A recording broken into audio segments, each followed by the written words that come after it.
Olá a todos, sejam bem-vindos e bem-vindas a mais um encontro. Na verdade, esse é o nosso último encontro desse período agora, do início do ano de 2021. A partir da próxima semana nós já retomamos, né, vamos dizer assim, de forma padrão, normal. E se Deus quiser, daqui a pouquinho a gente vai poder estar junto. Acho que está todo mundo aqui torcendo por isso, né? No presencial. Se Deus quiser, vai acontecer, vai acontecer. Então, sejam bem-vindos. Né? Hoje nós estamos aqui com um grande time. Né? Esse aqui é um painel. Só eu tô me sentindo peixinho pequenininho aqui perto desse pessoal, de verdade. E é uma honra muito grande poder recebê-los, né? E com certeza vão trazer contribuições aí para os nossos alunos. Alunos e alunas, aproveitem. Eu estava comentando aqui antes da gente abrir essa live, que eu, na época de faculdade, inclusive depois, quando eu saí, eu nem imaginava como que funciona a pesquisa. O máximo de contato que eu tive foi ali com a parte da metodologia. Nem imaginava grupos de pesquisa, negócio de mestrado, doutorado, e era uma coisa muito distante para mim, né? Então, aproveitem que vocês estão tendo essa oportunidade. A faculdade, né? Também está vindo com algumas propostas aí de grupos de pesquisa, né? Já está havendo uma movimentação interessante em prol disso, então aproveitem que é experiência bacana, são oportunidades, é conhecimento, aprendizado, e aí com certeza vai ser muito benéfico para a vida aí de vocês, seja ela profissional, pessoal, acadêmica, então aproveitem. Tá? Então, deixa eu apresentar aqui, vocês já conhecem, né? Professor Silvânio, grande parceiro nosso, está aqui hoje. Professor Borba também, João Borba. O nosso Maurício também está aqui com a gente hoje. E a nossa Lídia, né? Os nossos coordenadores estão conosco aqui. Então, hoje a ideia é a gente trazer, né, a gente fazer essa discussão. Vocês podem deixar as dúvidas de vocês aí que forem surgindo no chat. Né? Desde quarta-feira a gente já iniciou com essas temáticas envolvendo a iniciação científica. Inclusive, quero novamente agradecer ao professor Rodrigo Guimarães, que ontem trouxe uma temática assim, espetacular. O tempo dele foi assim, sabe? Foi muito curto, por tanto de coisa bacana que ele trouxe para a gente ontem, falando do combate ao plágio e à propriedade intelectual. Então, na quarta, a Gleice também, né, trouxe aí os times ágeis dentro da pesquisa, também que foi muito interessante. E aí hoje nós vamos falar um pouquinho, nós vamos conhecer um pouquinho da experiência desses nossos pesquisadores que fazem parte aí. Na verdade, a Faculdade Invest tem um elenco de peso ali, tá? Que é só alguns deles, né? Então, assim, infelizmente não dá para a gente trazer todos, mas muito em breve, com certeza, nós teremos eventos que vocês poderão conhecer, né, todos os trabalhos, enfim, todas as pesquisas, né, que envolvem aí esse universo científico, né? Então, vamos lá, vamos começar. O tema de hoje, deixa eu colocar aqui para vocês, é carreira e mercado de trabalho na ciência, tá? Então, eu conversei previamente com cada um dos convidados, né? A ideia é que cada um conte um pouquinho da sua experiência, quais foram as dificuldades, como, né, veio parar aí no campo científico, na pesquisa, né, como foi o percurso aí de iniciação científica. Enfim, vocês vão conhecer e aí a ideia também é que eles mostrem, né, um pouquinho desse universo. É óbvio que nesse curto período de tempo não dá para a gente discutir tudo, porque é um campo muito amplo, né? Mas a partir disso vocês vão ter uma noção de como é que funciona esse fantástico mundo da pesquisa, né? Aí o professor Silvani hoje aqui com a gente também vai falar sobre a revista, a nossa revista está bombando agora, está vindo com tudo, né? Tem diversos campos ali, né? Educação, direito, tecnologia. Então, o professor vai explicar para vocês. Às vezes, vocês já escrevem, né? Por exemplo, no LinkedIn, vocês podem publicar esse material, né? Como resenha, como artigo na revista. Olha que legal, você já vai ter uma publicação, né? Então, é isso. Vamos conhecer agora um pouquinho mais, né? Nós recebemos o professor Silvânio já na semana passada, né, professor? Sim, exatamente. Mas enfim, agora a gente vai conhecer um pouquinho mais dele. Então, bom, muito obrigado, né? Muito obrigado. Bom, primeiramente, eu queria agradecer por mais essa oportunidade, que eu considero muito importante, né? Principalmente essa aqui, esse convite que foi feito para a gente apresentar um pouco da nossa história, e principalmente da trajetória acadêmica, né? Bom, a minha trajetória é um pouco sui generis, né? Eu acho que entre os docentes da Invest, provavelmente eu sou o Matusalém, eu estou com 63 anos, não é? E é um paradoxo, eu sou professor, sou formado em História, né, na UFMT, e para mim é um paradoxo, porque os alunos me veem como um velho professor, mas eu sou um velho novo professor.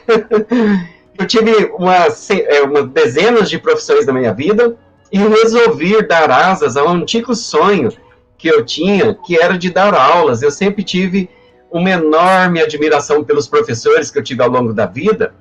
E aí, após uma série de funções que eu tive, né, no mundo do trabalho, eu resolvi colocar isso em prática.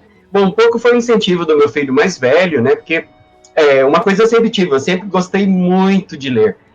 Na verdade, quase um vício salutar, né? Então, meu filho falou, pai, você tem toda a condição. Eu falei, será que eu tenho? Aí eu resolvi prestar o vestibular. Na época era vestibular ainda, o Enem estava começando, mas servia como uma pontuação extra. Isso foi em 2005. E aí eu me inscrevi para História. Bom, para minha surpresa, eu acho que isso tem tudo a ver com a experiência de vida, né? Inclusive, nas provas de matemática, eu usei da minha experiência na mecânica, que mecânica tem muito de matemática, né? Para minha surpresa, eu passei em terceiro colocado. E aí, iniciei na Universidade Federal de Mato Grosso. Gente, sem sombra de dúvida, para mim, quando eu entrei naquele ambiente, para mim era quase como um templo sagrado, né? Eu me sentia assim no Olimpo, né? Eu tinha alcançado o cume da montanha. Mas aí eu tinha um outro problema na minha vida. Eu sempre fui extremamente tímido. Olha, só para ter uma ideia, eu não conseguia falar nem em reunião de família. E me inscrevi, né? Eu fui naquela onda, naquele ímpeto, eu me inscrevi numa faculdade para ser professor. E eu acho que a ficha não tinha caído ainda. Na minha primeira disciplina, com o professor Carlos Rosa, para minha surpresa, ele dá um seminário para a gente tinha que dar uma aula. Foi aí que, olha, o mundo inteiro caiu na minha cabeça. Eu falei, meu Deus do céu, o que eu estou fazendo aqui?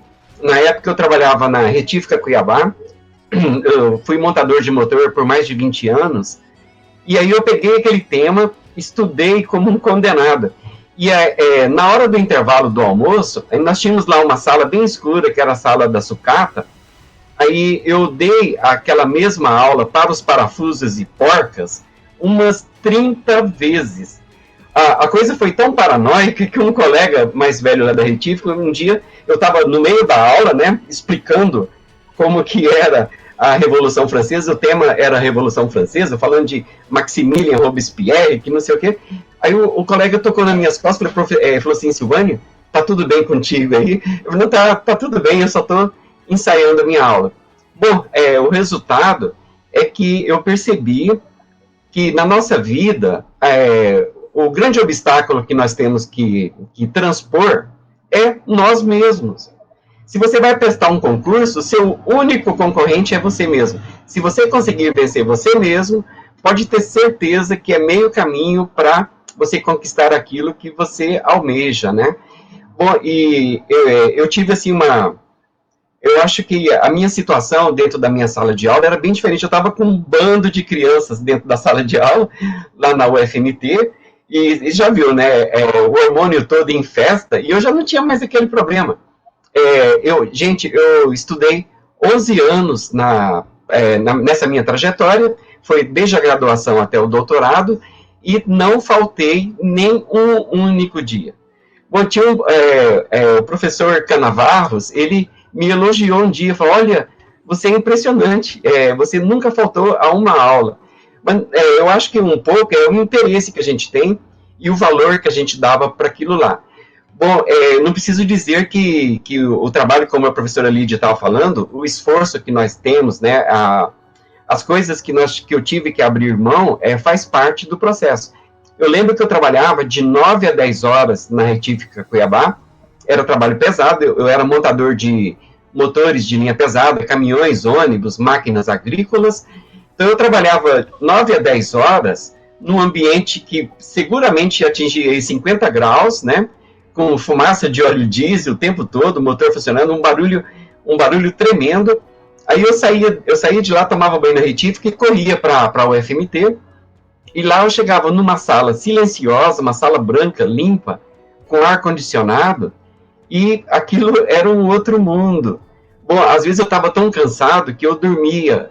Tem o professor Oswaldo Machado, ele é especialista em Michel Foucault, ele fala muito baixinho, a voz dele é um pouco monocórdia, nós somos grandes amigos, olha, o professor Oswaldo Machado, ele é de uma inteligência extraordinária, mas aquela voz dele, baixinha, eu não conseguia, eu dormi várias vezes na aula dele. Bom, e por dormir eu tinha que estudar dobrado, né? Tirei só nota máxima. Olha, no final do semestre, né, da disciplina dele, ele me deixou de segunda época, ele me deixou de PF. Aí eu falei, pô, cara, eu não entendi isso, mas eu acho que foi uma espécie de castigo, né? E aí, quando eu fui fazer a prova de PF, ele olhou para mim assim, pode ir para casa, cara, eu só queria ver tua cara aqui. Mas, gente, foi tudo assim, para mim foi um outro mundo, né? Eu realmente, eu tinha esse sonho de ser professor e tive que vencer a mim mesmo, as minhas próprias limitações, em várias habilidades e competências. Uma delas é de falar em público. Naquele dia, nessa experiência que eu tinha falado da aula, que eu ensaiei essa aula, e isso é muito real, eu não estou aumentando, né? Não estou aumentando um ponto nesse conto. Eu dei essa aula 30 vezes. Eu acho que eu posso me considerar especialista em Revolução Francesa. Bom, eu venci essa limitação. Bom, no dia da aula, porque se você começa gaguejando, aí já era, acabou, você perde o foco, você some da sua memória tudo que você sabe daquilo, e aí exatamente isso que eu tinha que vencer. Aí eu comecei a falar como você dispara uma metralhadora. Eu acho que foi a apresentação mais rápida da história. Eu devo ter apresentado a Revolução Francesa em 8, 10 minutos, mas eu consegui. Olha, deve ter sido um horror, deve ter sido assim uma aula triste, né? Mas para mim foi a melhor aula da minha vida. Por quê? Eu tinha conseguido me desbloquear. Depois eu fui aprendendo técnicas para você ficar mais calmo na hora de falar.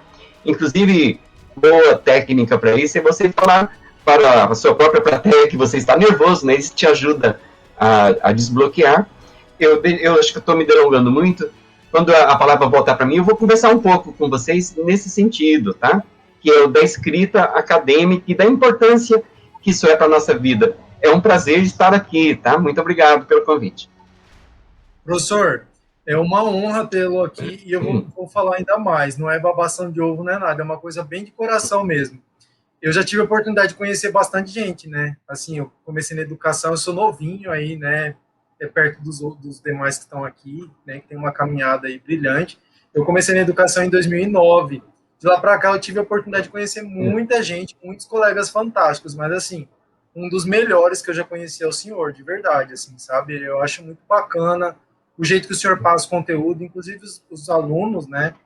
Após aquela sua participação, vieram falar, né? Até mostrei para a Lídia, eu falei, Lídia, olha aqui o pessoal falando do professor Silvânio, e um grande apaixonado, né? E a gente sente isso. Eu admiro os também, mas assim, o senhor eu admiro mais, de verdade. E eu outro dia li uma frase assim que me chamou muita atenção, que é que às vezes a gente pensa assim, não vou fazer uma especialização porque quando eu já estou com 25 anos, né, 28 anos, por exemplo, Aí eu não vou fazer porque quando eu terminar eu vou estar com 30, né? Ou eu não vou fazer um mestrado porque eu estou com 35, né? Até eu terminar eu vou estar com 37, 38. Mas de qualquer forma você vai ter 38 anos, então não é melhor você ter os 38 anos e ter realizado esse seu sonho, né? Então isso daí me chamou muita atenção, assim, e é uma coisa que eu vou guardar muito, porque às vezes eu adiei muito também, né? Eu vou contar um pouquinho da minha trajetória, não vou falar, senão vocês vão assustar. Não vou falar aqui que eu incendiei a casa da minha avó, nada disso. Nada disso. O corpo de bombeiro ia sempre em casa, nada disso. Mas, assim, eu fui uma das pessoas que adiou muita coisa por questão de me autolimitar, né? Então, eu, por exemplo, quando fiz a faculdade, né, eu meio que fui empurrado, mas graças a Deus já era isso mesmo, era para esse caminho que eu queria. Que eu era uma criança assim, eu não podia ganhar brinquedo. Sabe aqueles brinquedinhos virtuais, Tamagotchi, que você tinha que dar comida, essas coisas? Eu não ficava satisfeito em olhar e mexer. Eu queria abrir e descobrir por que aquele negócio estava ali. Então, a minha sorte é assim, que nem todo mundo tem essa possibilidade, né? Mas meus pais acompanharam. E, esse menino vai para uma dessas áreas aí. Certeza que é louco, vai para a área da computação, alguma coisa ligada a isso, né? E não deu outra, né? E aí, quando eu comecei o ensino médio, eu estudei num colégio que tinha informática. Não era uma escola técnica, mas tinha informática. E aí, pronto, falei, certeza que é isso. E olha que a gente aprendia coisa básica, né?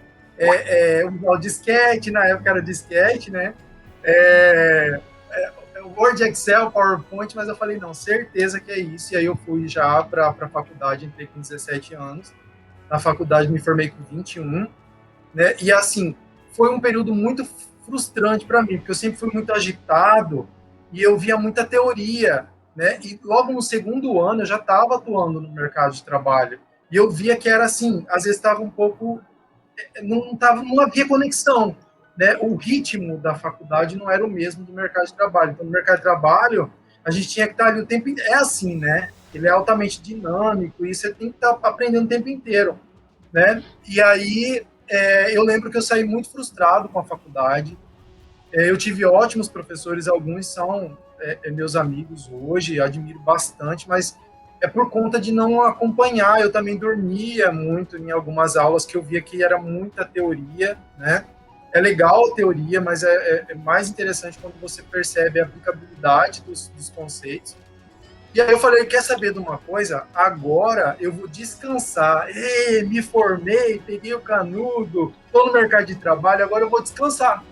E aí foi o erro, porque eu descansei durante 7 anos. Eu continuei trabalhando, mas aí eu fiquei distante do meio acadêmico, fiquei distante do cotidiano, e é esse cotidiano que transforma a gente, né? E aí, assim, eu tô fazendo um resumo, tá? Porque senão eu também empolgo, acho que é mal de professor, né? E aí eu lembro que já no mercado de trabalho, o pessoal falava assim, Ed, né, eu na época trabalhava, fazia de tudo, porque na área da computação é assim, né? O Borba está aqui, a Lídia está aqui, a gente entra tem que fazer de tudo, não é você vai entrar aqui, você vai trabalhar só com programação, não. Tem manutenção, você vai fazer, tem atendimento, você vai fazer, tudo que tiver. Vamos montar um site aqui, criar um site, você vai ter que montar também, então você tem que saber fazer tudo, né? Na época, o pessoal, quando tinha problema, qualquer probleminha, né? Eu também estava no suporte, e aí o pessoal ligava, tem que ser o Ed que tem que vir aqui. E aí nisso o pessoal falava, você tem, quando a gente gosta quando você vem, porque você sabe passar para a gente, né? Como fazer, você tem paciência. Já pensou ser professor? E aí eu ouvia muito isso, eu falava, professor, mas eu não formei para isso. Né? E eu confesso que eu tinha até um pouco de preconceito. Olha aí, ó, tá vendo como que é um dá voltas. E aí eu falei, não fiquei com isso na cabeça, mas professor, até que uma dessas pessoas, assim, ó, pessoal, uma coisa que é muito importante é o network, tá? E as pessoas que te incentivam, né? Procura andar com gente que te incentiva, que te joga para cima. Porque hoje eu tô aqui por conta óbvio, primeiramente, né, por conta, graças a Deus, por conta dele, mas depois por conta do meu esforço, mas também eu tive os incentivadores, né, as pessoas que me motivaram. Então, eu lembro que uma grande colega, que depois acabou se tornando uma amiga minha, a Paula Zag, né?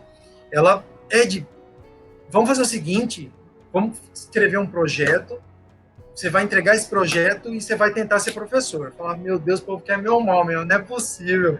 Eu falei, não, vou tentar. E aí eu escrevi esse projeto chamado Informática para Todos, entreguei, né, na prefeitura do município de Várzea Grande.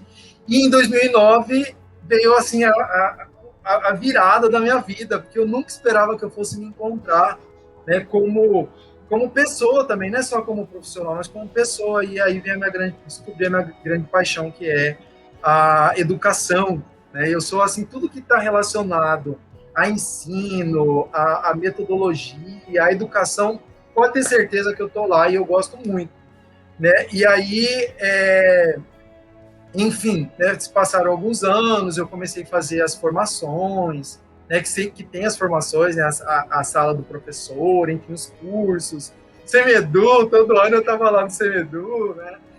E aí veio uma outra grande incentivadora, né? Vou falar o nome dela aqui, porque inclusive o nome dela está na minha dissertação, eu fiz questão de colocar, porque ela veio e falou para mim, você não faz mestrado, né? Vamos fazer inscrição, eu também não tenho, vamos fazer junto. Eu falei, nem sei o que é isso, nem sabia o que era isso. Não tinha, até então eu tinha feito a minha graduação e uma especialização, que inclusive foi em tecnologias educacionais. E aí eu fui fazer a minha inscrição, né? Na verdade, foi fazer no último dia a inscrição, porque eu não tinha, porque você tem que ter o pré-projeto, né? E eu falei, não, Inês, eu não tenho pré-projeto ainda. Era o último dia. Ela falou, não acredito que você não fez. Eu falei, não fiz. Aí ela falou assim, faz o seguinte, mas o que você já produziu? Eu falei, eu tenho a minha monografia, né? E eu tenho um artigo que eu produzi para especialização. Então, você vai fazer o seguinte, você vai pegar esse artigo e você vai converter ele para um pré-projeto. E não é que deu certo, pessoal. Eu fiz a minha inscrição e assim, só que eu ia passando no processo, porque são várias etapas, né? E aí eu sempre ia passando, olha o pessimismo da pessoa. Eu passava numa etapa pensando, essa aqui eu passei, na próxima eu reprovo, certeza. Né? Enfim, teve a prova, né, que você vai lá e você tem que dissertar, teve a entrevista, teve a avaliação do projeto, avaliação do currículo. E aí eu passei. Nunca tinha feito, consegui, graças a Deus, ser aprovado. E o mestrado, pessoal, assim, aí sim que o negócio melhorou na minha vida, porque foi fantástico, mudou totalmente a minha cabeça. Me fez, sabe, até eu comecei a me valorizar mais, né? E por conta das aulas, os professores incríveis que eu tive, né? Você muda muito nesse processo, né? Não é só você ir lá e escrever uma dissertação, é o processo que te transforma, né? Então, tudo isso aconteceu na minha vida e eu pensei, tanto que eu terminei o mestrado, aí a Lídia veio também, a Lídia também é uma incentivadora, porque daí ela veio e falou assim, vai ter o doutorado. Eu falei, não é que eu quero fazer o doutorado também? E nisso, só para vocês terem uma ideia, na época que eu fiz o mestrado, eu puxei uma outra graduação, eu fiz uma graduação na época do mestrado, que foi uma graduação de licenciatura em computação, e durante o mestrado também, a loucura, e trabalhando, né? E aí veio o doutorado, e hoje eu tô aí na corrida, é uma corrida assim, né? Por conta disso, a gente tem que falar a verdade, né? No ano passado, eu descobri uma ansiedade, né?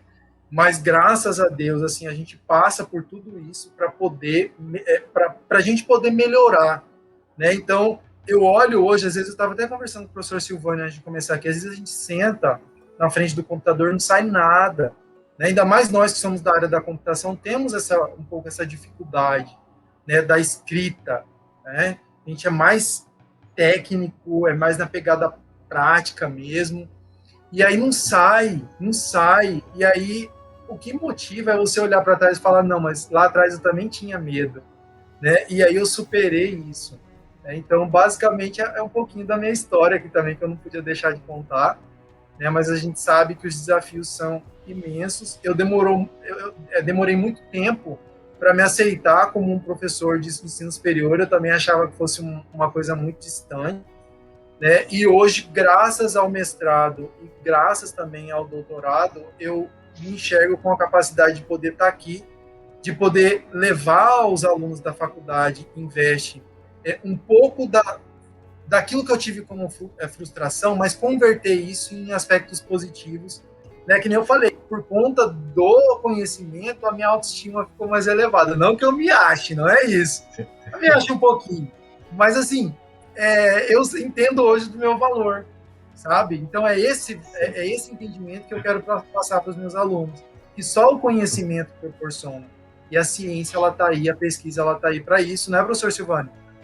Exatamente. Pegando o gancho que você falou, professor Ed, eu estava pensando aqui no perfil do acadêmico. Deixa eu esclarecer melhor. Na minha juventude, quem conseguia um diploma de graduação já tinha chegado onde ele precisava. O mercado estava de braços abertos, né, para essa pessoa. Você não tinha, as faculdades não eram tão numerosas, né? Era um outro contexto. Então, um diploma de graduação era extremamente valorizado na minha juventude. Bom, com o passar do tempo, o avanço da tecnologia e o aumento da disponibilidade de faculdades e a própria evolução do mundo, né? O mundo hoje é totalmente diferente do mundo da minha juventude, desses tempos passados. Então, hoje, o diploma de graduação é um pré-requisito. Então, eu sempre falo para os meus alunos que existem dois perfis de acadêmicos. Não é que um é inferior ao outro, não estou falando disso. Tem aquele perfil, não, eu quero um diploma porque o meu objetivo é prestar um concurso ou fazer uma outra coisa, ou já entrar no mercado de trabalho. Maravilha, isso é extraordinário, né? Palmas para essa pessoa. Mas você tem um outro perfil que é mais engajado e mais atrevido um pouco em frente ao mercado, e o mercado valoriza muito esse tipo de coisa, não é? Você tem o outro perfil daquele aluno que tem ambições acadêmicas. Isso é extraordinário, e tudo que nós estamos falando aqui hoje é de ambição acadêmica. Quer dizer, aquela pessoa que pensa além, né, bem além, que acha que a etapa da graduação é só o primeiro degrau, tá, gente? Olha, o mundo, e principalmente o mercado de trabalho, dá um valor enorme para quem tem essa ambição acadêmica, e a escrita e a pesquisa tem tudo a ver com isso, porque você estuda e você tem que transformar aquilo, criar materiais que são resultados dos seus estudos, né? Da sua compreensão de mundo relativo àquilo que você está estudando, e também resultado de pesquisas. Olha, gente, não é brincadeira, o mercado exige cada vez mais isso, né? A gente vê, isso é claramente quando você vê pesquisas de perfil no LinkedIn, por exemplo, não é? As pessoas se inscrevem lá, colocam o seu currículo e falam, olha, eu tenho especialização em tal área, eu tenho essa produção, eu escrevo isso, escrevo aquilo. Você é uma pessoa diferenciada e com certeza vai ser melhor absorvida pelo mercado, não é, gente? Bom, e eu acho que a função de todos nós aí, a gente trabalharmos, professores, né, docentes e alunos, trabalharmos nesse sentido, não é? Um exemplo prático dessa questão de você desenvolver as ferramentas, né, necessárias, quando a gente vai escrever qualquer trabalho que o professor pedir, né, que aqui uma dica que eu utilizei, eu fazia assim na minha graduação de História, assim que eu comecei, aprendi a fazer assim, qualquer atividade que me pediam para mim, eu já entregava formatada de acordo com as normas da BNT, porque as redações de 30 linhas, aquilo é do fundamental, né? Aquilo é lá do médio, já tem aluno do médio já entregando, que entrega para mim, por exemplo, eu trabalho, à tarde eu trabalho no Estado, né? Entrega para mim trabalho formatado na BNT, é um trabalho mais acadêmico, né? Que é mais especializado. Bom, e a pesquisa tem tudo a ver com isso. Bom, e aos alunos de TI aí, bom, olha, se essa busca constante por aperfeiçoamento já é importante para as outras áreas do conhecimento, imagina só para uma área tão dinâmica como a área de TI. Gente, a área de TI, ela se transforma na velocidade da luz, né? Uma coisa maluca. Eu acho que ninguém nunca ele lança a última versão de uma coisa. Quando ele lança, ele já é a segunda. Alguém já lançou uma outra mais aperfeiçoada, né? Então, nós vivemos um mundo onde a ciência é extremamente valorizada, e isso requer de nós, professores e alunos, requer um esforço a mais nisso aí, não é? Então, gostaria de dizer aqui apresentar aqui só uma dica, né, um conselho de um velho professor, de um velho novo professor, velho na idade, mas novo na carreira de professor, no sentido de investir em nós mesmos, né, investir em pesquisa, investir em produção acadêmica, né, investir nessa ideia de ambição acadêmica, que é uma coisa extrema, essa é uma ambição do bem, né, uma coisa extremamente importante para todos nós. Seja o autor da própria repaginação de vocês mesmos, de nós mesmos, sejamos de nós mesmos, né? Superar os desafios é crescer no processo, tá, gente? E a gente está aqui para dar o suporte, obviamente, para dar todo o apoio. É uma honra para mim trabalhar com vocês, tá, gente? Muito obrigado.